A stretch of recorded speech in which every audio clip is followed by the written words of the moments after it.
বেগুন পোড়ার আসল স্বাদ কি আজকে সেটাই তোমাদের সঙ্গে দেখাবো।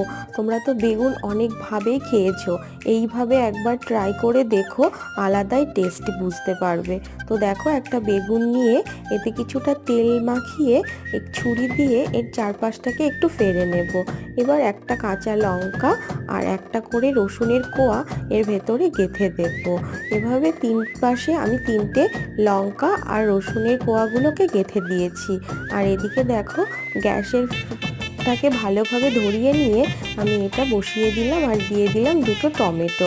এবার উল্টে পাল্টে পুড়িয়ে নিয়ে বেগুনটাকে হালকা হাতে ছাড়িয়ে নিতে হবে।